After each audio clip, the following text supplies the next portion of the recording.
అనంతపురం జిల్లా సింగమల నియోజకవర్గంలో రబీలో పండిన ధాన్యాన్ని మద్దతు ధరల ప్రకారం కొనుగోలు చేయాలని రైతు సంఘం జిల్లా అధ్యక్షుడు చిన్నప్ప యాదవ్ సింగమలలో డిమాండ్ చేశారు. ఈ సందర్భంగా ఆయన మాట్లాడుతూ ధాన్యం సేకరణలో దళారులు సిండికేట్ గా ఏర్పడి రైతులను దోపిడీ చేస్తున్నారని ఆరోపించారు. ప్రభుత్వం వెంటనే స్పందించి మద్దతు ధర ప్రకారం గ్రేడ్ ఏ క్వాలిటీ రకం ధాన్యాన్ని క్వింటాకు 2320, సాధారణ ధాన్యాన్ని 2300 రూపాయలకు కొనుగోలు చేయాలని ఆయన కోరారు.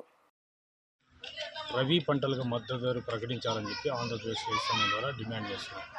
వరి రకాలకు సంబంధించి గ్రేడ్ 1 రకం 2320 మరియు సాధారణ రకం 2300తో క్వింటా వరి ధాన్యాన్ని మద్దతు ధర ప్రకటించారు. దానికి బోనస్గా 20% ప్రకటించి మద్దతు ధరతో కొనుగోలు చేయాలని డిమాండ్ చేస్తున్నాం. అదేవిధంగా మరియు కాటన్ పత్తి 7527తో మద్దతు ధర ప్రకటించారు. దానికి కూడా 20%తో అంటే పండించిన పంటలకంతా మద్దతు ధరలు 25%తో మద్దతు ధరలు పెట్టి కొనుగోలు చేయాలని చెప్పి కూడా ఆంధ్రప్రదేశ్ రైతు సంఘంగా డిమాండ్ చేస్తున్నాం.